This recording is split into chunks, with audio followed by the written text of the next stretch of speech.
A to the K. A to the K. To the K. Hello, one and all. Welcome to the A2theK Wrestling Show, where today we're going to take a look behind the belts as we are joined by acclaimed wrestling belt creator Matthew BALK. Matthew, thank you so much for being here, man. How are you? Good. How are you? Yeah, good. Thank you. Thanks for taking the time. Indeed, yeah. So Matthew, I just thought we'd start if we could at the, well, I suppose at the beginning, and ask firstly, have you always been a fan of wrestling? Were you a fan growing up? Oh yeah. Ever since probably maybe I started watching about 10 or 11, but I had like the figures before that. I just didn't start watching the show. The show's like well done. So Nice. So obviously you are responsible for creating some absolutely iconic belt designs, the Smokin Skull, belts for ECW and WCW, and obviously working with JMar. Can you kind of talk us through that whole story and how that all kind of came about? So it started when I wanted a real belt of my own. So I ordered a belt from him. It took a while. It actually takes a lot longer now. If he even makes them, I'm not sure if he even makes them anymore. But it took me about 18 months to get. And then I got the belt, and then a couple months after that, he had some little paragraph on his website. A lot of people thought it was a contest. It really wasn't a contest. It was just a paragraph that basically said, "So you think you can design a belt? Send me what you have, and if it gets used, then maybe you'll get a real belt out of it. Like that. Maybe you might get a free belt." So as I drew some up, I drew one up at first. It was like a generic design with a crown on it, and then I snail mailed it off to him. And a few days later, he calls me up and says, "Well, I like him. I like it, but I need some specific stuff. Would you mind doing a few more?" And that's where the Smokin Skull came in. Basically, he said, Steve Austin wants a new belt. He just basically said, "Do you want it?" He wants the skull on it. That's basically the only direction I was given, is he wants the skull. And then that was that one. And then ECW was getting new belts, so he wanted me to draw some hardcore style designs. And then the NWA was having its 50th anniversary, so they wanted a special belt for that. So I drew one of those up. That one didn't get used, but the other ones did. And so I ended up getting the ECW TV and the world title and the Smokin Skull out of that first batch there. So it's pretty cool, because the first one they ever did that ever saw the light of day was the Smokin Skull. And then there was more after that. That's an iconic belt as well. Yeah, all from a paragraph on a website. Crazy. Yeah. So just as a bit of an insight then, so can we ask sort of what goes into designing a wrestling belt? What is the process, and how do you go about sort of getting your inspiration for particular designs? Well, I mean, I don't know that I think I do it probably different than a lot of people. Mine I just hand draw. And then so my step is step one of the many steps that go into making a belt. So I hand drew it. I just sent it off to him, because I was 18 at the time that I did this, which was a long time ago. But it's 25 years this year. So I drew it up, and I sent it to him, and he just basically cleaned it up, changed a few minor things, but it basically looks very similar to what I sent him. And then that was that. I mean, a lot of people do it now just on like Corel or Adobe or whatever, but that's how I did it. So I'm very old school in that way. Nothing wrong with a bit of old school. No, definitely not. Yeah. crazy that you were at 18 as well when you did it. If we can talk a little bit more specifically around the kind of Smokin School belt. So I actually had this replica belt as a kid. Like myself and Anthony, we'd because we're cool, we'd wear these wrestling belts around the streets Super cool. when we go to the local shops and things like that. But I absolutely love that belt design. So just curious, you mentioned the only direction you had was just like he wants a skull on it. So how did you kind of capture Steve's personality so well, and what does how fondly does Steve remember that design? Well, I mean, so what I do is I just basically I took the skull from the back of the first Austin 316 shirt, and then I had put the snakes on each side and the shattered glass in the background for the main plate, and then I did more snakes around the sides of the side plate. Those sides on the side plate are actually my hand drawn snakes. Those weren't switched. So because like the snakes in the main plate were our clip art snakes that got replaced from the snakes that I drew on there. So, but the side plates are hand drawn. So it was basically just that, because there really aren't that many elements on there other than snakes and skulls and the broken glass in the background. It's pretty simple in a way. But then they put the carved in WWF logo on the skull instead of the I think it said Stone Cold on the back of the shirt and on the forehead of the skull. But I switched it out with the WWF logo. That's about it. And then Joe put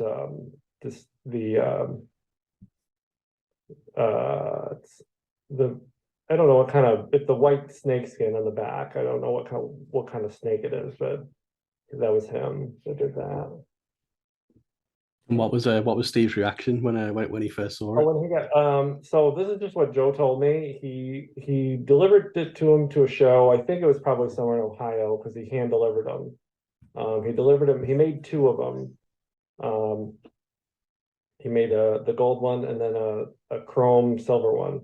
And he looked at them both, and he said it was like basically a more vulgar version of like, this is the best belt I've ever seen. So yeah. So it was like that works for me. I was told like he would actually bring it as a carry-on instead of out of flights, instead of checking it with his bag like he did normally. So that's what I remember him saying that. And this is like 25 years, about 25 and a half years ago. So it's like hard to remember everything, but that's stuff. No, of course. Yeah. So is it when you mentioned about obviously a lot of the sort of hand drawn elements? Is it true that the WWF logo on the skull was actually hand drawn by yourself as well? Yep. That was because that was my idea to do that. That's why it doesn't have the swoosh at the bottom, because was not really easily to. It would have to been really small if I did that. So and it wasn't really like a big. I didn't think the swoosh was going to be like it had just came out basically. A few months before, so I didn't even really know that was like a big part of the logo. So I just used that, and then he just kind of put it in there, and it's essentially my hand drawn carved logo. That's so cool. That's cool. Like your own little autograph on the belt. So we did get to see too. I don't know if you ever saw it on the real belt. My name's really small under the N and champion at the bottom of the belt, bottom right corner. Oh wow, really? I never noticed. BALK : art. What it says. So that's one to keep an eye out for. So that was pretty cool. That's the only belt that's got my name on it of the ring use belt. So it was pretty cool. And like at the time that it was manufactured and stuff, I know you kind of you sent the designs over when you were 18, but like how old were you when Steve was wearing it? Was it that quick? Were you still 18, 19? Oh yeah, I mean, it was probably late spring, I would say. And then he had it in hand like probably a week before it debuted, I would think.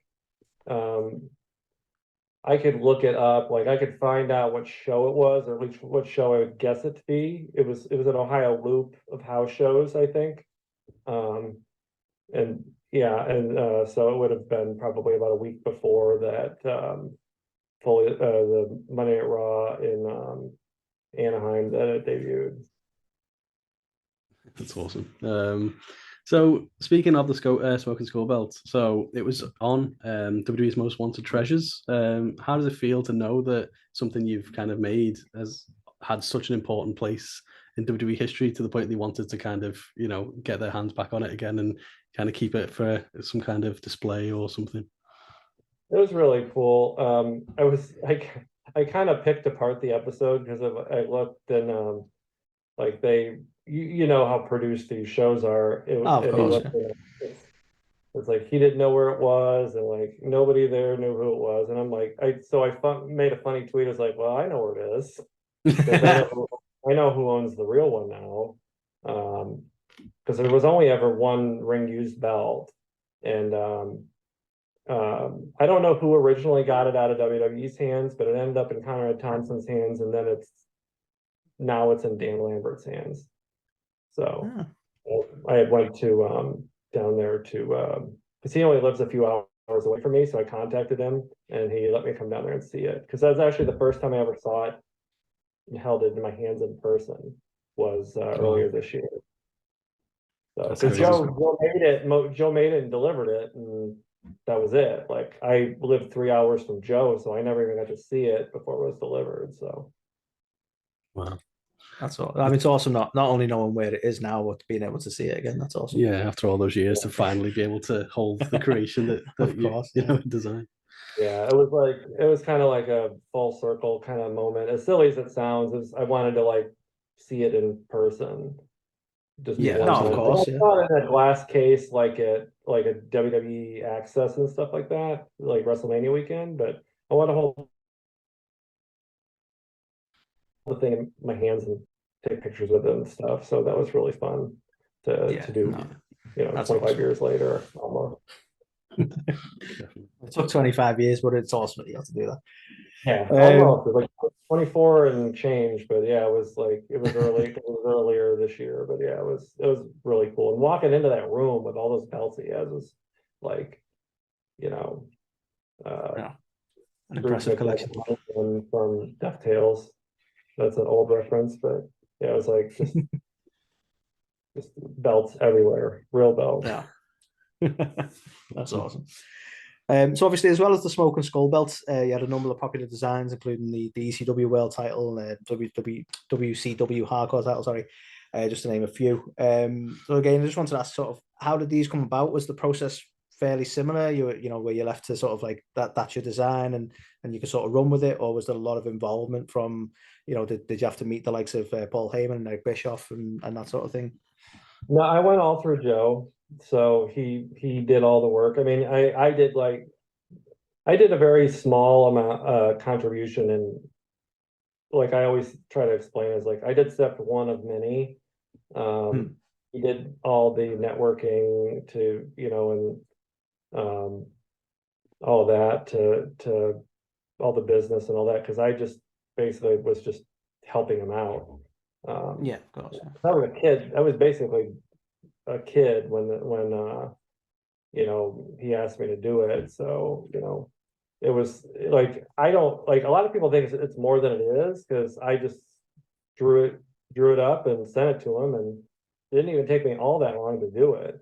And I'm doing interviews for 25 years later is like so weird to me, but, and then, thousands of people have copies of it, that they're like, you said you had a replica of it, so it blows my mind still Yeah. 20 years later. So, but yeah, I didn't have anything to do other than that, I had went down to his house a few times. One time I helped him, you know, uh, do a little bit of work on belts. Like I sanded a belt for China and Intercontinental belt for China once, and got to see, like, he had a ring used European belt that they sent back to him to fix because it was all beat up, and I got to see stuff like that. But Nice. as far as like the working with the companies, I didn't have anything to do with that. Yeah, fair enough. Yeah. I mean, as you say, though, it's a it's a very important step in many steps to making the belt. But the ECW World Title in particular, so that was held by Vince McMahon. How cool I was that know. moment when he's there holding that belt? And did you ever hear why they decided to redesign it to that awful one that they did in 2008? I just assume it was WWE wanting it to be them, their thing.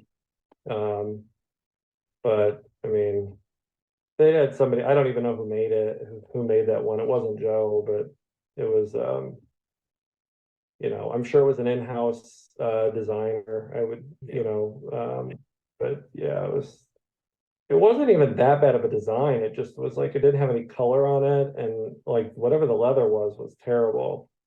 So it could have been better, it just wasn't the ECW title, if that makes any sense. No, didn't feel like ECW.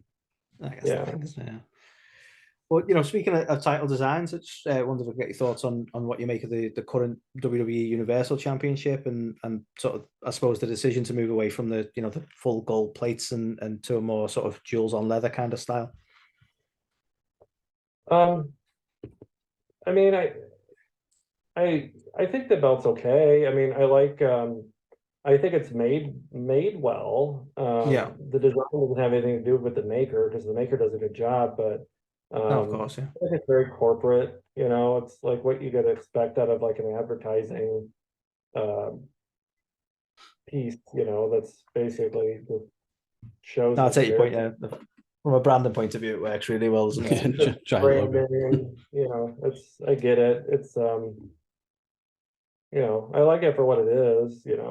It's just, I'm very traditional in my tastes for that. Like a lot of people, like, I mean, Smoking Skull is very polarizing. It's popular, but you know, it's kind of like started this whole thing of custom belts, that because it was the first one basically. Yeah. So there was a little heat for that, but it was I don't even know that I would have wanted somebody to have their own specific belt, but when you get asked to do it for Steve Austin, you kind of like make an exception. So but at least people like it. At least it's, I guess, one of the best custom ones that I've been told anyway. Yeah, definitely. I would dare say it's the best custom, to be fair. Yeah, I think so. Yeah. I mean, I had it. I don't have any other custom ones. Only other belt I've ever had is the There's some bad retro. ones. What's that again? Sorry. I said there are some bad ones. Oh yeah. Well, I mean, it's interesting because you mentioned kind of you prefer the more traditional style belts and stuff like that, and the only other belt, like kind of proper one that I've ever owned is the old school Intercontinental title. So I was just kind of curious: is there any belt out there that you do think maybe you'd love to get your hands on and redesign? To redesign a current one, or even one from history. Is there anyone where you thought, I wish I could redesign this? I kind of like redesign belts in my head all the time. Like the current tag belts, I kind of did. I kind of like Photoshopped like I could fix this here and fix this here, and it'll look a lot better. I did that, because those belts probably are the current belts that probably need it the most. The current Intercontinental I'd agree with title, a lot of people don't like, because it replaced one of the best, if not the best, but I don't hate it. I don't like, they just don't put enough color in them. because No. it's all black paint, and the tag belts don't have any paint on them, and it's kind of like they look like dimes, where they used to look like pennies before, and it's so it's like they don't. The design on the tag belts now is not bad. It's just there's no paint on it to where you can't really even see anything. It doesn't look like anything. It just looks like a silver circle. So Yeah. needs more stuff like that. Yeah. It's but a specific belt, I do it all the time. I can't even think of one. It's other than those that I just said. Yeah, no, that's fair. Is it true that you've technically designed a title belt for Kid Rock? Oh, okay. So there's a story behind that. Oh, go on. I got asked to do the FTW belt for Taz. So I drew one up. He sent it to Taz, and Taz came back with something he wanted more, just basically plain, just circles with the FTW logo, and then very little design in it. Because he didn't want anything that was that specific. He just wanted plain FTW and middle fingers and stuff like that. And then the design that I used, the faceplate of it ended up getting reused for a belt for Kid Rock. So they basically just used it for that. And so the History of Rock CD, if you ever find that CD somewhere, the book that came with the little booklet. I'm dating myself now, but because who has a CD anymore? But if you open up the book, there's like a collage in there, and that belt is in there, like as a picture in the collage. So that's so awesome. the faceplate, the faceplate is my design, and then there's circles with Kid Rock's logos and stuff as the side plates. How crazy is that? I started out as a FTW and ended up as a Kid Rock belt. Indeed. Insane. So obviously most people know you for the titles that we've kind of discussed so far, Smokin Skull, ECW and WCW, but you've done a number of other belt designs as well. I was just wondering, out of everything that you've done, have you got a particular favorite design that you've ever done? I mean, probably just the Smokin Skull, because it was the one that most people seem to care about. The WCW Hardcores, I kind of like because it's the one that it never got a replica made of it. They made a WCW Hardcore replica, and I use replica very loosely because it's not really a replica of anything. It's just a weird design that they just came up with and was never used on TV. My version was used on TV. The one that they sold was not. That one was the one that ended up at, like, in the video games and stuff, and like it drives me nuts because like it's not even correct. If you ever seen the one that they sold, it's terrible. Wonder why they did that. Look that up if you get a chance. Does not look good. But mine, I thought it came out pretty good. It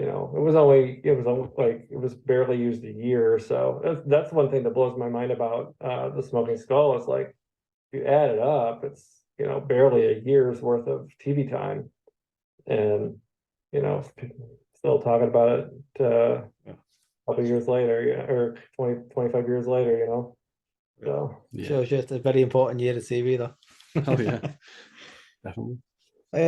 So obviously, Carl's asked of your own designs in terms of if you had any particular favourites. I'm just curious of would you mention as well about you have more traditional taste when it comes to designs. Do you have a particular favourite design of ones that you haven't created? That changes a lot, but my kind of like core ones were the Big Gold, the Big Eagle, the first one, the blue one, the one that the Smokin Skull replaced, and the original Triple Crown WWF, the Winged Eagle, the Reggie Parks all three Reggie Parks and the Intercontinental and the tag team. So Yeah, that was definitely. Definitely some classic ones there. I also like the IWGP, not the current one, but the one before it. Version 4, I think is what it is. So Yeah. those are the ones that I think are some of the most iconic looking design. Do you still watch wrestling? Still watch wrestling today? If so, what are your kind of thoughts on the current product? And have you got any kind of favorite promotions or wrestlers right now? Yeah, I don't watch it a lot now. I keep up with it, but I mean, I still watch it. I've never taken a break on it, like a lot of people do. But I did, I probably watch it less now than I have in a long time. But yeah, I mean, I really like AEW. WWE's good. Stuff is a lot better than it was a couple of years ago. Those are really the only ones I keep up with a lot. Impact a little bit, stuff like that. I'm a little behind on New Japan and stuff. When it was real popular a couple of years ago, I was watching a lot of that, but just those mainly. Yeah. I mean, that's the joy of it. There's just so much content out there now. Yeah, definitely. Right, yeah. So we've heard on another podcast that you've met and had pictures with a good number of celebrities and wrestlers. So I just wondered if I could ask sort of who's been your favorite and sort of least favorite to a person that you've met. Yeah, that's one of my weird hobbies. I used to be a big autograph collector. I don't really do autographs much anymore because they take up too much space. I had a file cabinet full of them, and it's like 15 years. Like, what am I doing with these things? So, but I like the pictures. They tell a story that I met the person. So, That's awesome. But yeah, I mean, it's hard to pick a favorite. Like, I really liked meeting Clint Eastwood the first time. Robert De Niro was another big one. Al Pacino. I don't have a great photo with Jack Nicholson, but that was a really good one. Betty White was a really big one. I've met 3 U.S. presidents, Carter, Clinton, and Trump. And then,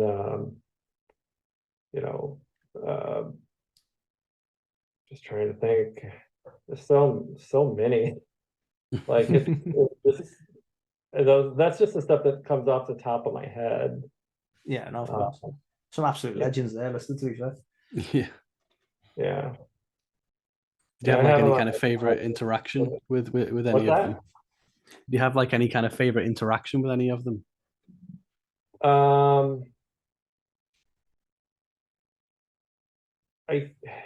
When I meet them, it's kind of a blur because I try not to take much time from them, so I just like really make it very brief. Yeah, of course. But you're bothering them, so I want to keep it as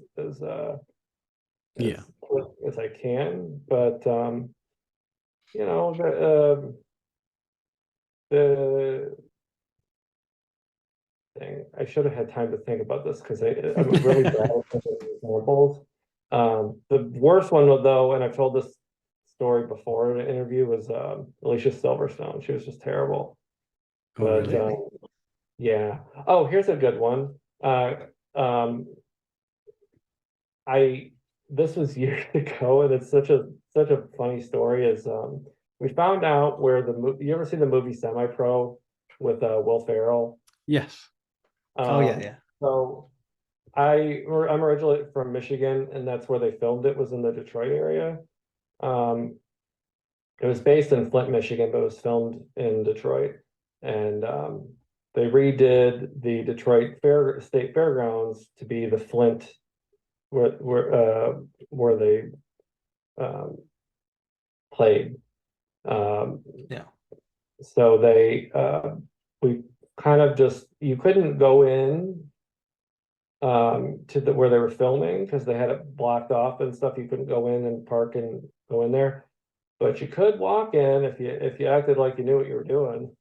That's what me and my friends did, and we just basically sat on this picnic table, the three of us, probably a couple hundred yards from where they were filming, and just watched them film a scene. And it was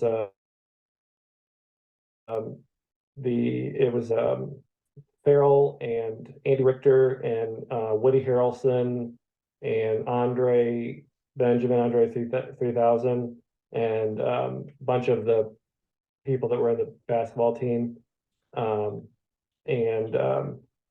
they basically just filmed the scene of them getting on and off this bus in the middle of winter, and it was the middle of summer. So they would it was really kind of cool seeing them transform it into like a wet, snowy winter. They sprayed the parking lot down with water, and then they had the snow truck come in and put snow down.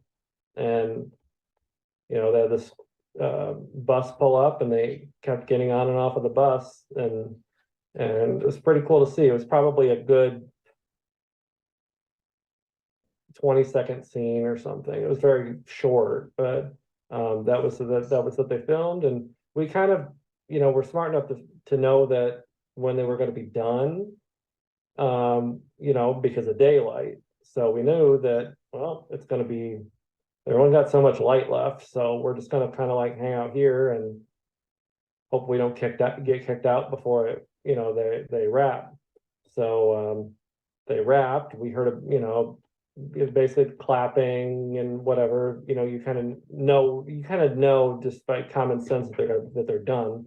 So when they did that, when they wrapped, we walked up, and Will Ferrell, and we got pictures of all the people I mentioned, and they were all cool. I'm pretty sure Will Ferrell thought we were extras on the set. And after we got done, we were walking back to the car, and security came up to us, and they're like, guys, just so you know, we have to escort you out, but just so you know, you did it the right way. So Nice. how to do it the right way. So I love it. because we were just, we were calm, and we kind of walked up and asked them, and we're polite and nice, and so got a picture with Will Ferrell and Jackie Moon gear. So that was pretty cool. So that's awesome. one story that I like to tell. That's an awesome story. Indeed. Yeah. So yeah, just curious, are you still kind of doing any kind of belt work at the minute? And what else have you got kind of going on at the minute? What does 2024 look like for you? Just if I'm asked to do something, like if somebody wants, like I get asked to do like drawings of usually the Smoking Skull, but I did one of multiple belts for a guy, and then but the only thing that was like super notable is Ron Edwardson, who does the AEW belts. Him and I, it was mostly him, but I helped him a little bit with the AEW All Atlantic / International belt. So if you look on that, there's some elements on that are mine. Most of it was his work, but like there's some banners and stuff on there that were done by me. So That's cool. yeah. As far as I know, and I'm waiting for somebody to correct me, that the only one that I'm aware of that's done work on WWF, WCW, ECW, and AEW belts. I don't know if that's true, but I can't figure out anybody else that has. So it's a hell of a resume if it is, isn't it? Yeah. So hopefully that's true, because that's pretty cool. Nah, that feels true. Yeah, we'll say it is. 100%. So I mean, lastly from us, if we could just sort of ask if you can let everyone know how they can sort of keep up to date with yourself and everything you've got going on, if that's okay. Yeah, I have an Instagram account. It's my name. Then Twitter X is MBALK79, MBALK79. Then if they want to me to do a drawing or something, they can just message me on Facebook or Instagram, either one. I'm sometimes terrible, and I know you guys know this, with Instagram messages. So, because I think you guys messaged me before, and I meant to get back to you, and then I did not, and I was kind of disappeared. So, but No, that's fine. No bother. Yeah. yeah, Awesome. yeah. Well, yeah, Facebook Matthew. Messenger is the easiest way. Yeah. Awesome. Thank you so much for taking the time, and we generally appreciate it. And yeah, honor to speak to the only person to do belt designs for WWE, WCW, ECW, and AEW, because I think that you are absolutely I hope correct. that is true, because that's something. Absolutely. Can't wait. But yeah, thank you very much for taking the time. Hope Well, I you appreciate have a it. great Thank you Christmas. for inviting me.